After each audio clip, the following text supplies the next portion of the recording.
Tumaini yangu wewe ni mzima wa afya popote pale ambapo endelea kusikiliza matangazo yetu kutoka mashariki mwa Jamhuri ya Kidemokrasia ya Kongo. Na kama ndo mara kwanza, usisahau kusubscribe, kulike, comment na kushare. Na kama tayari umeshafanya hivyo, acha tuendelee kusema asante sana. Na mazumuni yetu ni kuhakikisha tunakuletea habari sahihi zenye kuaminika, vile vile na kwenye kwa muda muafaka. Tanufaika kujua mambo mengi ambako mapigano yanaendelea kati ya wazalendo wakipigana dhidi ya waasi wa M23 kutoka maeneo ya Kabare na sehemu zingine, na vile vile takujuza ujio wa rais wa zamani wa Jamhuri ya Kidemokrasia ya Kongo mjini Bukavu.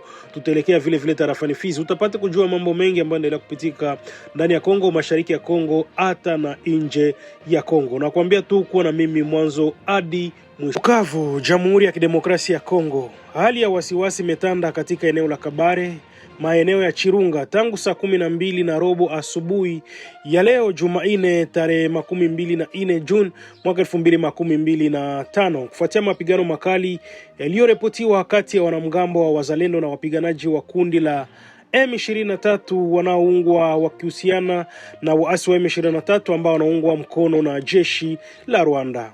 Taarifa za awali zimeeleza kuwa milio ya risasi imeanza kusikika majira ya asubuhi na kuendelea na kuzua hofu kubwa miongoni mwa wakazi.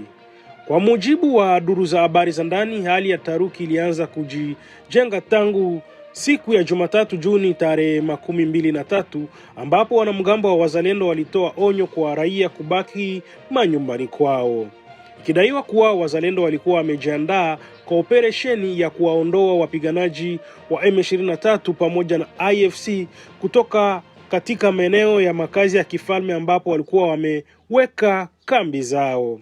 Hatari za mapigano haya zimesikika hadi katika maeneo jirani kiwemo wilaya ya Bagira jijini Bukavu katika kata ya D karibu na eneo la Musigiko. Milio ya risasi imesababisha taharuki na hofu kubwa kwa wananchi na kuwalazimu wengi kusitisha shughuli zao na kujifungia ndani. Vyanzo huru vya habari vimekuwa vikiripoti kuongezeka kwa mapigano katika eneo la Kabare na maeneo mengine ya jimbo la Kivu Kusini katika wiki za hivi karibuni. Ripoti za mashirika na ya habari kama vile Actualite.cd na Radio Okapi zimeonyesha kuwa kumekuwa na mapigano ya mara kwa mara kati ya wazalendo na waasi wa M23 na kusababisha vifo, majeruhi na wimbi la wakimbizi wa ndani. Hali ya usalama katika jimbo la Kivu Kusini kwa ujumla imesalia kuwa tete, huku mashirika ya kibinadamu yakieleza wasiwasi wake kuhusu hatari za mzozo juu ya raia wasio na hatia. Mapigano haya yameharisi shughuli za kila siku, kiwemo kufungwa kwa shule na masoko na kufanya upatikanaji wa huduma za msingi kuwa ngumu. Serikali na vikosi vya usalama bado havijatoa taarifa rasmi kuhusu matukio ya hivi punde huko Kabare na Bagira. Raia wanaendelea kuwa na wasiwasi mkubwa kuhusu usalama wao, huku hali ikiwa bado haijatabirika. Bukavu, Jamhuri ya Kidemokrasia ya Kongo. Rais wa zamani wa Jamhuri ya Kidemokrasia ya Kongo, Joseph Kabila, aliwasili kwa usiri mkubwa katika mji wa Bukavu, makao makuu ya Kivu Kusini, Jumatatu Juni tarehe 23 mwaka 2025. Ziara hii inaajiri baada ya kukaa kwa mwezi mmoja mjini Goma na inakuja katika hali ya wasiwasi mkubwa wa kiusalama, ambapo miji miwili mikubwa ya mashariki mwa Jamhuri ya Kidemokrasia ya Kongo ipo chini ya udhibiti wa waasi wa M23 na IFC tangu mwanzoni mwa mwaka wa 2025. Akiwa amevuliwa kinga yake ya useneta mwezi Mei uliopita na kutumiwa na utawala wa Rais Felix Antoine Tshisekedi kwa kuunga mkono uasi huo, rais wa zamani wa Jamhuri ya Kidemokrasia ya Kongo Joseph Kabila anaonekana kutaka kujiweka kama mpatanishi mkuu katika utatuzi wa mgogoro. Lengo la ziara yake, kulingana na wasaidizi wake, ni kuendeleza mashauriano aliyoanzisha mjini Goma. Anapanga kukutanana na viongozi wa kidini, mamlaka za kimila na wawakilishi wa asisi za kiraia ili kusikiliza wasiwasi wa wenyeji na kupendekeza njia ya kutoka kwenye mzozo. Mkakati huu unaowasilishwa kama mpango wa amani umezua maswali mengi, hasa kutoka kwa serikali ya Kinshasa. Utawala wa Tshisekedi unaona hatua za Kabila kama njama ya kuhujumu juhudi za amani na kuimarisha msimamo wake wa kisiasa. Uhusiano kati wa viongozi hawa wawili ambao tayari ulikuwa umedorora tangu kuvunjika kwa muungano wao mwaka wa 2012 umezidi kuzorota kutokana na tuhuma za Kinshasa kumrazi kuhusu jukumu la Kabila katika kufufuka kwa nguvu kwa M23. Kurudi kwa Joseph Kabila katika eneo la Kivu baada takriban miaka miwili ya kuwa nje ya nchi kunatokea wakati ambapo udhaifu wa Kinshasa na kiusalama umeaziri tangu Januari mwaka 2025. Mashambulizi ya AFC na M23 yamesababishwa kutekwa kwa maeneo makubwa ya ardhi ya mji ya kimkakati na kusababisha maafa makubwa ya kibinadamu, kuwalazimisha mamia maelfu ya watu kuyahama makazi yao. Wakati huo juhudi za kidiplomasia za kimataifa zinaendelea. Mazungumzo yanayosimamiwa na Marekani yanaendelea mjini Washington, wakiwaleta pamoja wajumbe kutoka Kinshasa na Kigali kwa matumaini ya kufikia makubaliano ya amani ifikapo Ijumaa Juni tarehe 27. Aidha, mipango ya hivi karibuni ya upatanishi unaoongozwa na makanisa ya Katoliki na Kiprotestanti chini DRC ambayo inapendekeza mazungumzo ya kitaifa imepata ugawaji mkono wa Joseph Kabila na kuongeza sura mpya katika mchakato wa kutafuta amani.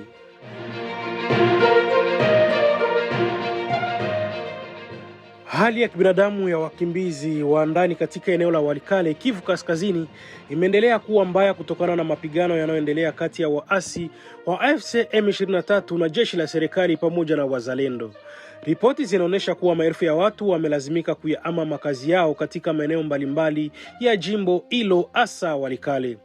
Ugunduzi wa mwili na hofu ya usalama.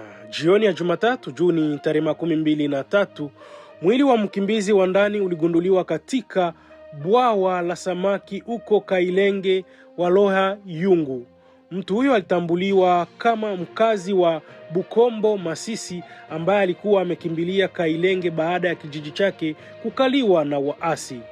Inaelezwa kuwa baba huyo alikuwa akitafuta chakula kwa ajili ya familia yake wakati alipofariki. Tukio hili limethibitishwa na katibu wa tawala la vikundi la Waloya Yungu Bwirwa Bisika, ambaye ameeleza kusikitishwa kwake na kifo vinavyoweza kuepukika. Ukosefu wa msaada kwa wakimbizi. Bwirwa Basika amefafanua kuwa maelfu ya wakimbizi wa ndani waliohifadhiwa katika eneo lake wamekuwa wakiishi bila msaada wote tangu walipowasili. Ana hofu kubwa kuwa matukio kama haya yataendelea kutokana na hatari wanazozikubaliana nazo wakimbizi au wito kwa msaada. Ili kuzua mazingira zaidi, mfumo wa kimila unatoa wito kwa mashirika ya kibinadamu na serikali ya Kongo kuingilia kati haraka kutoa msaada muhimu kwa wakimbizi hawa wa ndani. Hali inahitaji hatua za haraka ili kulinda maisha na ustawi wa watu wanaoathirika.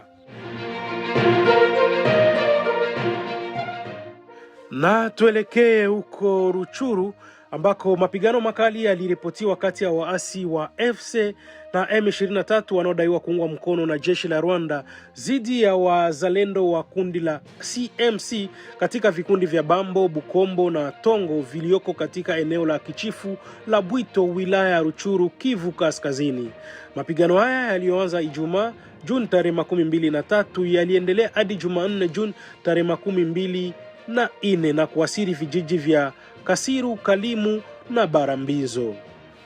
Hatari kwa raia na mahitaji ya kibinadamu. Ripoti za awali zinaonyesha vifo vya watu 2 na majeruhi 4 wakiwemo raia. Aidha, nyumba 18 zilitekelezwa kabisa katika kijiji cha Mushebere. Vurugo hizi zimesababisha kuhama kwa kiasi kikubwa kwa wakazi ambao takriban 50 ya wakazi wamekimbilia maeneo yanayoonekana kwa usalama.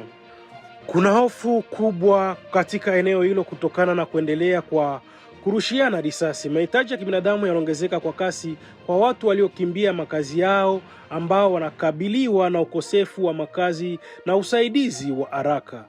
Historia ya mapigano na matukio ya hivi karibuni. Kwa siku kadhaa kumekuwa na mapigano kati ya waasi wa AFC M23 na makundi ya wazalendo. Wiki iliyopita kituo cha afya cha uko Kasiru kilipigwa na kulipuzi na kusababisha majeruhi na uharibifu mkubwa, hasa kwenye tenki la maji linalosambaza hospitali ya eneo hilo. Hali ya Nyanzale na mkakati wa AFC M23. Jumanne Juni tarehe 23, hali ya utulivu ilirejea katika mji wa Nyanzale baada ya hofu iliyosababishwa na mashambulizi ya makombora siku ya Jumamosi iliyopita. Mashambulizi hayo yanahusishwa na waasi wa M23 yalilenga mji wa Kieye ambayo ni kijiji cha kimkakati kinachokaliwa na wanamgambo wa wazalendo. Shambulio hilo la makombora lilisababisha hofu kubwa na kulazimisha familia nyingi kukimbia msituni. Hata wakimbizi wa ndani walikuwa wamekaa Nyanzale walilazimika kuondoka kufuata hifadhi mbali zaidi. Kila mtu anahofia kuwa hali itazidi kuwa mbaya ikiwa wanamgambo wa wazalendo watajibu. Waasi wa M23 na wazalendo mara kwa mara kwa kuchokozana, jambo ambalo mara nyingi kupelekea mapigano makali na vifo miongoni mwa raia. Kwa upande wa waasi wa M23, kuwaondoa wazalendo kutoka Kieye ni muhimu sana ili kudhibiti barabara ya Nyarunde Mweso. Udhibiti wa barabara huo unahatarisha shughuli zao katika mkoa huo, na uwepo wa wazalendo huko Kieye unawakilisha kikwazo wanachotaka kukiondoa, kulingana na mwanaharakati wa mashirika ya kiraia huko Bambo.